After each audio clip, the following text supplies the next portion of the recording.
So, the Honourable Ruth Dyson. Thank you, Mr Chairman, and thank you particularly for that clarification, because when you earlier outlined the parts and the clauses, I think there was a little bit of confusion. So it's very clear. The whole thing is one debate and everyone seems agreed on that. Can I just back up a little bit and go back to the original point of this legislation, which, as other members have referred, was actually 7 years ago.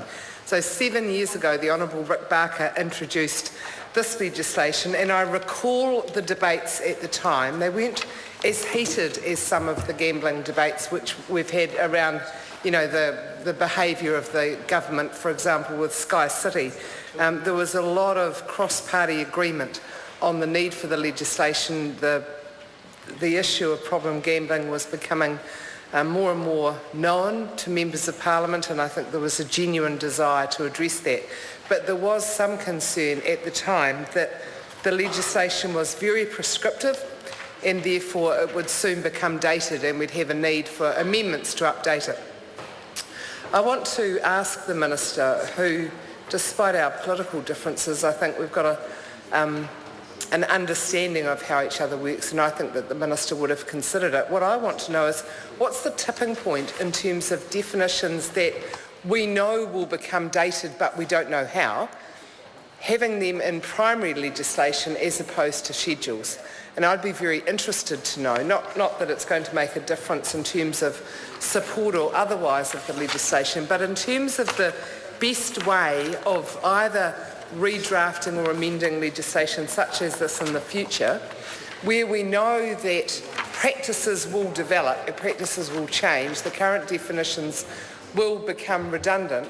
What is the best way to ensure that they are kept relevant? So I'd like the Minister, if he has an opportunity, maybe this evening, peak listener time is just about to come upon us. As the Minister's well aware, he knows that between 8 minutes to 10 and 5 to 10, that's where most people like to tune in to listen to what's happening in Parliament. But if he could, quite seriously, just say what he thinks is a tipping point in that, because throughout this legislation you can see things that may well disappear in the very near future, but the intent to try and minimise harm is obviously still relevant regardless of what the cause is. So that was the reason that we had this legislation as an amendment in the first place, because the very concerns that were raised were actually, that they were shown to be correct in their concern. But I don't think we're getting it right. I don't think we're getting it right in this legislation, because we've still got so many definitions in the primary legislation.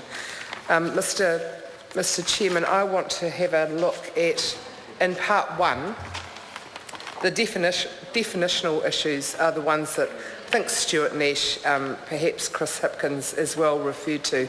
And that's a very relevant example of the areas where the technology changes will in fact make the very sections that we're debating now become irrelevant to parliaments of the future.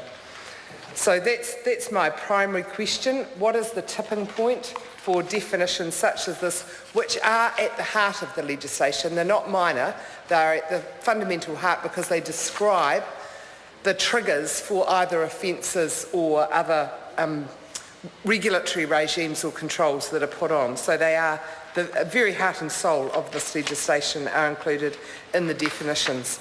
So Mr Chairman, I'm hoping that the Minister is about to take a call, and in which case I'm very keen to hear the answer to that question. What's the tipping point?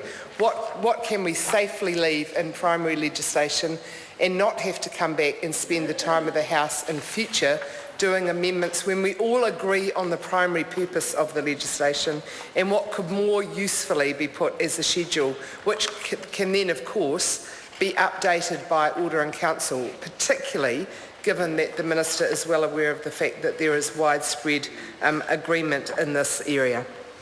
Mr Chairman. The Honourable Peter Dunn. Mr Chairman, the member who's just preceded me sets a pretty